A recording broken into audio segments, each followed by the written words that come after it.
इल्जाम film star Irfan पर।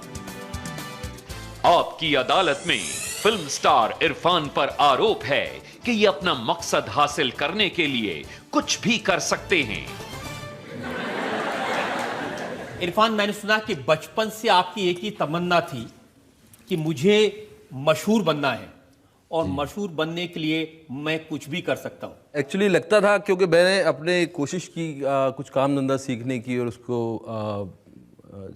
ईमानदारी से सीखने की और उसको करने की कोशिश की। फिर मुझे थोड़े दिन में इतनी बोरियत हो गई, मुझे लगा कि मैं ज़िंदगी में सिर्फ पैसे के लिए काम नहीं कर पाऊंगा, मेरी आत्मा को उसमें इन्वॉल्व होना ज़रूरी है। तो मैं ढूंढ रहा था क्या करूं। तो फिर मैंने कुछ फिल्में देखी तो मुझे लगा कि ये एक फील्ड है जिसमें शायद मैं कुछ कर सकता हूँ। लेकिन फैमिली के लोग तो आपको फिल्म देखने भी नहीं देते थे। वहाँ परंपरा थी कोई फिल्म देखने भी ना जाए, इतनी समझते थे इतना गिरा हुआ काम है। समझते थे। उनके लिए सिनेमा जो है हमेशा से नीचे दर्जे का एक नीचा दर्जा, उनको हमेशा नीची नज़र से देखते थे। उनको लगता था कि नाचने गाने वालों का काम है। तो मैंने अपनी माँ को कन्विंस करने की कोशिश की कि मैं नाचने गाने नहीं जाऊँगा इंडस्ट्री में, मैं थोड़ा कुछ अच्छा काम करूँगा। लेकिन उनके समझ में नहीं आया, वो कभी माने नहीं। लेकिन मेरे अंदर की आवाज़ थी तो मैंने पूरी करना इसको लाजमी समझा। मिथुन चक्रवर्ती को आप बड़ा हीरो समझते थे, अपना उनकी नकल करने की कोशिश करते थे। किसी ने मुझे कह दिया था कि तुम्हारा चेहरा मिलता है उससे, मिथुन चक्रवर्ती से। तो उनकी फिल्में आती थी उस दौरान में, उनके बाल ऐसे रहते थे नीचे और उनके बड़े मुलायम बाल थे, ऐसे नीचे गिरते थे। मेरे बाल हार्ड और कर्ली बाल थे। तो हमारा पैसे भी नहीं होते थे, लेकिन कोई हम नाई ढूंढते थे, कोई बार बार जो इन बालों को किसी तरह से ड्राई करके नीचे कर दे। तो वो नीचे तो कर देता था, लेकिन वो नारियल जैसे बाल जो थोड़े दिन नीचे रह के ऐसे रहते थे। तो उसमें हमने कई फ़ोटो भी खिंचवाए हैं मिथुन चक्रवर्ती की तरह। बड़ा सुकून मिलता था कि मैं उनकी तरह दिखता हूं। आज जब वो फोटो देखते हैं तो कैसा लगता है? अच्छा लगता है मुझे। मिथुन आज भी बहुत अच्छे लगते हैं। अब तो मैं उनका पड़ोसी हो गया हूँ, वो मेरे आसपास ही रहते हैं, कहीं मैंने सुना है, तो मैं उनसे मिलने जाऊँगा। लेकिन आपके फादर, मैंने सुना वो आपको टफ बनाना चाहते थे, एक शिकारी जैसा, हंटर जैसा।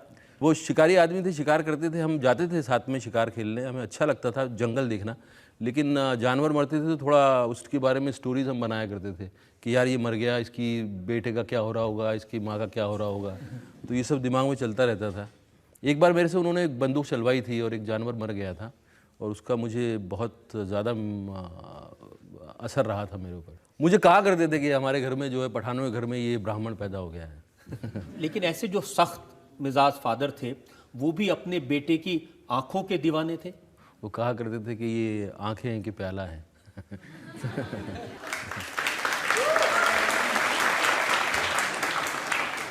लेकिन ऐसे ही परिवार की आंखों में धूल झोंक के आप झूठ बोल के एनएसडी चले गए। वो धूल झोंकना ज़रूरी था, क्योंकि मुझे और कुछ समझ में नहीं आ रहा था। मेरी ज़िंदगी जयपुर में जो है एक तरह से एग्जॉस्ट हो चुकी थी और कुछ नहीं होता था। वही दोस्तों के साथ बैठे हुए हैं और वही कॉलेज की तरफ जाना, लड़कियों को छेड़ना, लड़कियों के पीछे जाना, और छेड़ भी नहीं पाते थे, हम तो छेड़ भी नहीं पाते थे। बस ये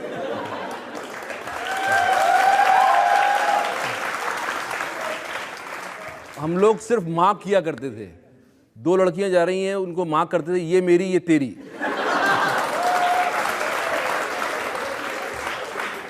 और उसके बाद आपस में झगड़े भी रहते थे कि नहीं यार वो तो मेरी है। और फिर उनसे घरों तक जाया करते थे पीछे पीछे, और फिर सोचा करते थे कि कैसे इस तक मैसेज पहुंचाया जाए। तो ये प्रोसेस चलता था 4 महीने, 5 महीने, 6 महीने। और बाई चांस कभी ऐसा मौका मिल गया कि हेलो कह सकें, तो वो भी हम कह नहीं पाते थे। अब लड़कियों की बातें क्या आप मेरा सवाल टाल रहे हैं। अच्छा। नेशनल स्कूल ऑफ ड्रामा में एडमिशन लेने के लिए आपने झूठ बोला। एक तो मेरी माँ को झूठ बोला। मैंने कहा कि मैं यहाँ एक्टर बनने नहीं जा रहा हूँ, मैं यहाँ एक्टिंग सीखने जा रहा हूँ। यहाँ से सीख के मैं जयपुर यूनिवर्सिटी में आऊँगा और यहाँ टीचर बन जाऊँगा, लेक्चरर बन जाऊँगा। तो कन्विंस हो गई।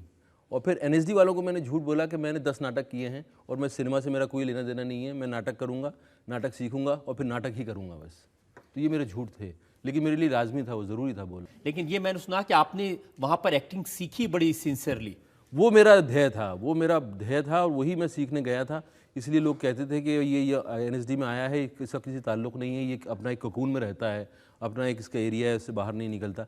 लेकिन मुझे ऐसी गलतफहमी थी कि मैं जिस दिन एनएसडी जाऊंगा, टीचर मुझे कुछ सिखाएंगे और मैं नेक्स्ट डे एक्टर बन जाऊंगा।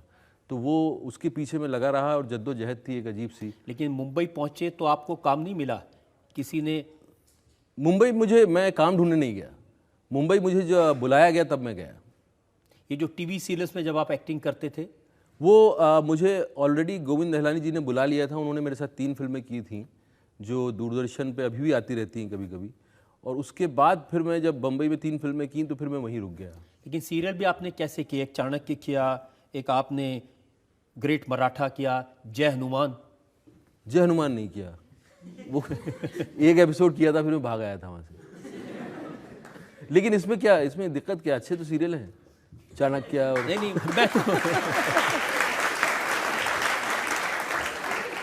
मैं तो ये साबित करने की कोशिश कर रहा हूं कि सक्सेस के लिए कुछ भी करने को तैयार थे, और आप जब फिल्मों में रोल नहीं मिला तो आप कहते थे कोई छोटा मोटा रोल ही दे दो। वो सीरियल करते वक्त जब मुझे लगता था कि मैं तो फिल्मों में काम करने आया हूँ, इस सीरियल में क्या कर रहा हूँ, तब मेरी इच्छा थी कि अमरीश पुरी के पीछे खड़े होने का मौका मिल जाए तो मतलब मैं धन्य हो जाऊँगा। लेकिन वो मौका मिला नहीं मुझे, इंडस्ट्री ने दिया नहीं। इंडस्ट्री ने आपके टैलेंट को पहचाना नहीं उस वक्त। मैं सब बात करते थे कि तो कितना अच्छा एक्टर है टीवी में, लेकिन जो है फिल्मों में काम नहीं देते थे। सुभाष घई साहब का कई बार मैंने सुना, उन्होंने कहा कि सीरियल देख के कि यार ये कौन लड़का है, ये बड़ा बड़ा ज़बरदस्त है। लेकिन फिर मैं इंतज़ार करता था कि शायद मेरे मोबाइल से सुभाष घई का फ़ोन आ जाए कभी। और मैं ऐसा मजाक भी करता था अपनी वाइफ से, अरे तुम्हें पता है कौन हुज कॉलिंग, सुभाष जी। आपकी वाइफ तो मैंने सुना वो ये कहती है कि ये इतने पागल थे अपने काम के लिए कि जब लिफ्ट में जा रहे होते साथ साथ तो ये अपने डायलॉग जोर जोर से बोल रहे होते थे, बड़ी एम्बेरसमेंट होती थी उनको। हाँ, वो कई बार बोलती थी कि तुम बाजार में जो है रिहर्सल करना बंद कर दो। मैं एक्चुअली लाउड थिंकर हूँ, मैं आज कुछ दिमाग में आता है तो मैं उसको बड़बड़ाने लगता हूँ। तो कई बार बस में अगर आप जा रहे हैं इसे पकड़ के और अपना डायलॉग दोहरा रहे हैं तो आसपास वाले देखने लगते थे, फिर वो मुझे देखते थे, फिर ये भी देखते थे इसे साथ में कौन है, तो नज़र उन पे जाती थी। तो वो फिर उनको लगता था कि आप प्लीज़ ये बंद कर दो, घर पे कर लेना। पान सिंह तोमर में एक गाना है, तेरी अखियां दो नाली, आप पर फिट होता है, और तेरी बत्तियां दो नाली आपकी बातें सुन के लग रहा है।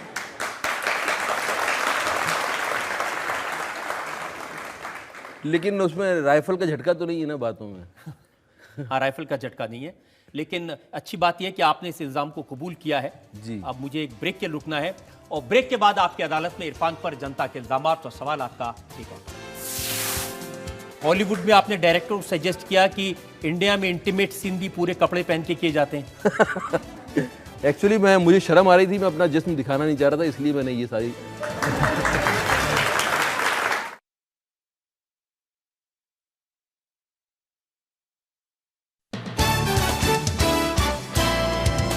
Welcome back. आपकी अदालत में आज हमारे मेहमान हैं मुंबई से लेकर हॉलीवुड तक अपनी अदाकारी से अपनी छाप छोड़ने वाले फिल्म स्टार इरफान। आपकी अदालत में अगला हिस्सा। आपकी अदालत में फिल्म स्टार इरफान पर इल्जाम है कि इनकी अप्रोच नेगेटिव है। इरफान, ये सही है कि मुंबई में जब आपको काम नहीं मिला और जो काम मिला वो आपकी पसंद का नहीं था तो बोरिया बिस्तर बांध के आप वापस घर जाने को तैयार हो गए थे? मैं एक्चुअली बोर हो गया था बहुत, और मैं बोरियत नहीं झेल सकता। मैं इस काम में इसको काम नहीं बनाना चाहता। ये जो मेरा विधा है, जो भी मैं सीख रहा हूँ, जो भी कर रहा हूँ, इसको मैं काम की तरह नहीं ले सकता। काम की तरह लेता हूँ लेकिन उसमें मुझे मज़ा आना ज़रूरी है, मेरी आत्मा ज़िंदा रहना ज़रूरी है। तो वो जहाँ जिस हाल में ज़िंदा रहेगी वहाँ जाऊँगा मैं। तो जब भाग रहे थे मुंबई छोड़ के घबरा के, तो रुके कैसे? वो हमारे दोस्त हैं तिग्मांशु धूलिया, उन्होंने बोला कि अरे रुक जा, तुझे थोड़ा नेशनल अवार्ड दिला देता हूँ, फिर चला जाना। तो वो आज तक दिलवाया नहीं। हासिल, जिसमें आप विलन बने थे, खलनायक, मैं खलनायक था और काफी हिट हुए थे। हाँ, मैं हिट हुआ था बिल्कुल। और सुना उसके बाद में काफी ऑफर्स आ रहे थे आपको विलन बनने के, खलनायक के रोल की। रोज 2 फिल्में आती थी और आप हीरो बनना चाहते थे। मैं खलनायक ही खलनायक बनता रहूं, ये मैं नहीं चाहता था कि कुछ और बनाओ। खलनायक कर दिया हमने, अब कुछ और करेंगे। तो यही तो मैं आपसे कह रहा हूँ, ये नेगेटिव अप्रोच है। जो मिल गया उससे खुश नहीं, अब खलनायक सफल हो गए तो हीरो बनना है। सही बात है। एक्चुअली मेरी अप्रोच जो है नेगेटिव है, ये करेक्ट है। नेगेटिव इस तरह से कि मैं अपने आप को क्रिटिसाइज ज़्यादा करता हूँ। मकबूल से आप खुश हुए जिसमें आपको हीरो बनने का मौका मिला आपका? बिल्कुल, मैं बहुत खुश हुआ और मुझे बहुत अच्छा लगा। वो फिल्म मेरी one of the favourite film है। आपके मन में ये रहा कि मेरे जैसी शक्ल का आदमी हीरो कैसे बन जाएगा?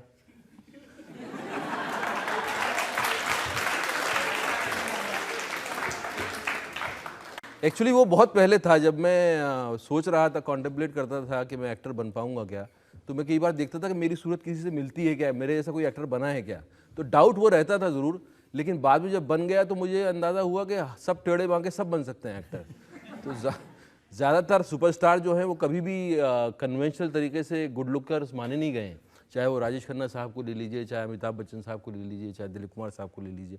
मैं अपने आप को कंपेयर नहीं कर रहा हूँ उनसे, लेकिन मैं एक पॉसिबिलिटी बता रहा हूँ कि आदमी की अंदर की शख्सियत जो है वो ज़्यादा असर करती है लोगों पे, बजाय कि सिर्फ लुक्स। हाँ, ये अनकन्वेंशनल है। लेकिन आपको हिट बड़ा स्टार पान सिंह तोमर ने बना दिया। जी, पान सिंह तोमर की आत्मा जो अब तक भटक रही थी, जिसको कि देश ने उसके साथ न्याय नहीं किया, देश के सिस्टम ने उसके साथ न्याय नहीं किया था, उसको हमारी स्टोरी के थ्रू लोगों तक पहुंचना था।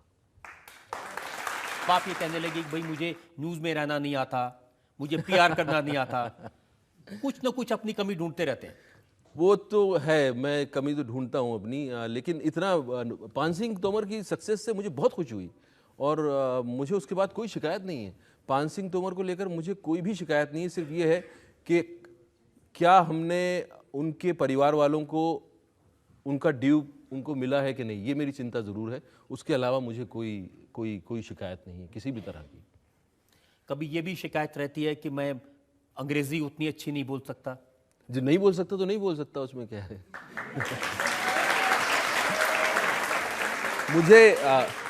मुझे एक्चुअली जब मैं उतना पॉपुलर नहीं हुआ था, मैं बम्बई में स्ट्रगल कर रहा था, तो मेरे करीब वाले लोग काफ़ी कहा करते थे कि if you want to break in you should try to learn English, you should look like English class, you should look like elite. और मुझे इस बात से बहुत प्रॉब्लम हुआ करता था। मेरा मानना ये था कि लैंग्वेज आपको एलीट नहीं बनाती है, लैंग्वेज आपको सभ्य इंसान नहीं बनाती है। लैंग्वेज तो कोई भी बोल सकता है, आपके अंदर क्या है वो ज़्यादा मायने रखता है। लेकिन इरफान, जो एक्टर अच्छी अंग्रेजी नहीं बोल सकता, जो एक्टर जिसकी चेहरा ऐसा है जैसा आपका है, वो हॉलीवुड चला जाए हीरो बनने? एक्चुअली चेहरे का ही खा रहा हूँ मैं, चेहरा मेरा बहुत पसंद आता है हॉलीवुड को, और वो मुझे जो है वो अलग अलग खिताब देते रहते हैं और मेरे चेहरे से मेस्मराइज्ड है। लेकिन जब आप हॉलीवुड के डायरेक्टर्स आपको अंग्रेजी बोलने के लिए कहते हैं, मैंने सुना कि ये जो अभी फिल्म आई थी लाइफ ऑफ पाई जी, इसमें आपको अलग ही तरह से अंग्रेजी बोलने को कहा गया। हाँ, अब अंग्रेजी देखिए, एक तो वैसे बोलना होता है, लेकिन जहाँ तक रोल का सवाल है वहाँ मैं कमी नहीं छोड़ता हूँ। अब वो नेम सेक में हो तो वहाँ बंगाली एक्सेंट में अंग्रेजी बोलना था मुझे, तो मैंने उसकी पूरी तैयारी की। यहाँ उन्होंने कहा कि अमेरिका जनता को एक दो नमूने दिखा दीजिए, ये बंगाली स्टाइल में अंग्रेजी कैसे बोली जाती है। मुझे इस वक्त तो याद नहीं रहा वो बंगाली स्टाइल में बोलता था। मुझे बहुत अभी जहन में नहीं आएगा, लेकिन ये लाइफ ऑफ पाई में जो है उन्होंने कहा कैनेडियन फ्रेंच इंडियन एक्सेंट, तो ऐसा मैं कहाँ से लाऊं कैनेडियन फ्रेंच इंडियन।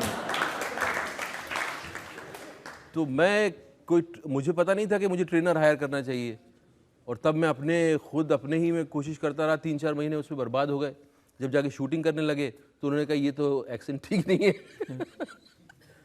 क्यों खाली अंग्रेजी में खालिस अंग्रेजी में बोलिए, तो फिर चेंज करना पड़ा सब।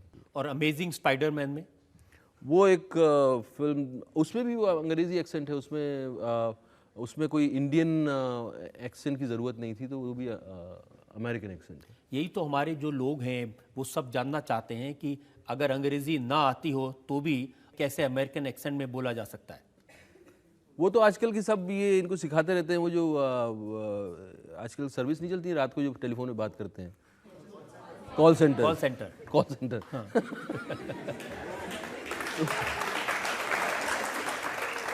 आपकी शिकायत है कि आपको यहाँ ऐसे रोल करने पड़ते हैं जिसमें आप बिलीव नहीं करते। कई बार करने पड़ते हैं, तो कई बार आदमी हमेशा कुछ कभी पैसों की ज़रूरत होती है, तो कई बार करना पड़ जाता है। चलिए, अच्छी बात है कि आपने ईमानदारी से एक्सेप्ट किया कि पैसे की ज़रूरत के लिए कभी कभी उल्टे सीधे रोल भी करते हैं। जी बिल्कुल, वो करने पड़ते हैं, करें, और लेकिन वो उसका टेस्ट जो है बहुत अच्छा रहता नहीं है अंदर।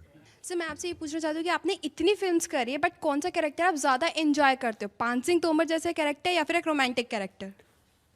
दोनों, पान सिंह और ज़्यादा रोमांस। एंजॉय कौन सा हो पाता है? रियल लाइफ है रोमांस,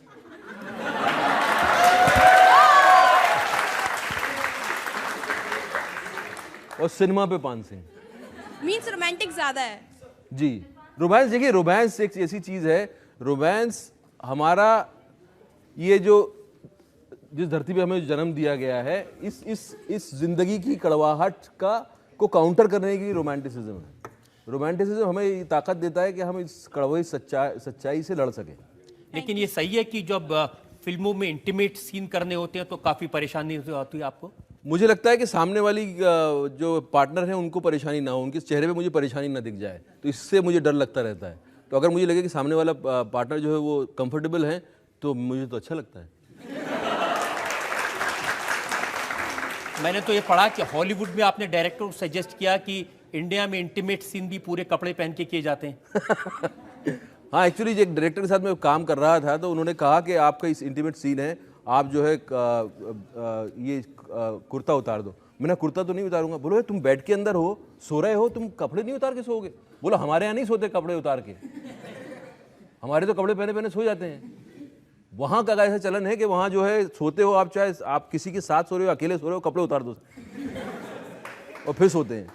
तो मैंने उनको कहा भाई हमारा ये हिंदुस्तान है, मैं तो हिंदुस्तानी कैरेक्टर कर रहा हूँ, मैं तो कुर्ता पहन के करूँगा। तो मैं कुर्ता पहन के मैं सोया। एक्चुअली मुझे शर्म आ रही थी, मैं अपना जिस्म दिखाना नहीं चाह रहा था, इसलिए मैंने ये सारी। इरफान, मेरे पास अभी फहरिस्त है, बड़े सारे इल्जाम हैं, बड़े सारे सवाल हैं, लेकिन ब्रेक के लिए रुकना है। हम एक ब्रेक के रुकेंगे और ब्रेक के बाद आपकी अदालत में इरफान पर जनता के इल्जाम और सवाल का।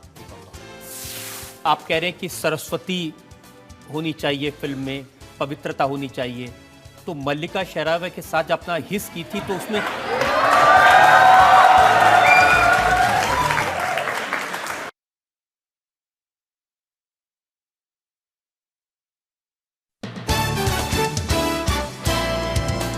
Welcome back. आपकी अदालत में आज हमारे मेहमान हैं फिल्म स्टार इरफान।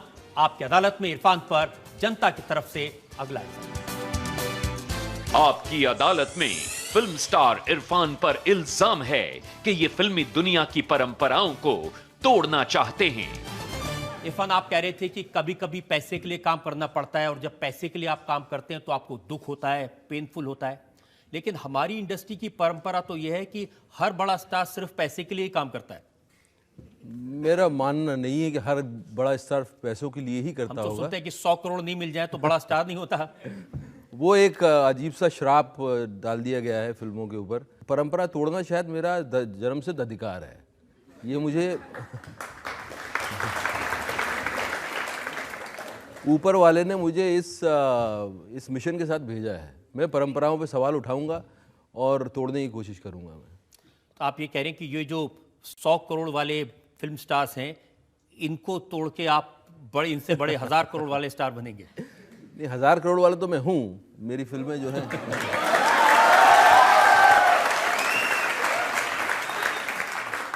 मेरा कहना सिर्फ ये है कि देखिए ये एक अजीब सा मिश्रण है सिनेमा। इसमें सरस्वती और लक्ष्मी दोनों का मिश्रण है, ये आसान मिश्रण नहीं है। और एक कहानी का माध्यम जो है एक बहुत पवित्र माध्यम है। इसके ज़रिए मैं करोड़ों लोगों के दिलों तक पहुंच सकता हूं, ये इसकी ताकत है। मैं आपको ऐसा एक्सपीरियंस दे सकता हूं जो कि आपको 10 साल तक याद रहे।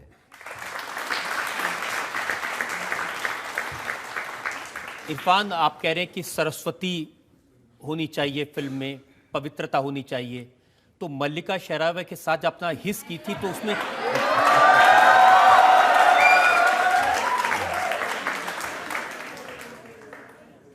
पवित्रता थी? उसमें लक्ष्मी दिख रही थी मुझे।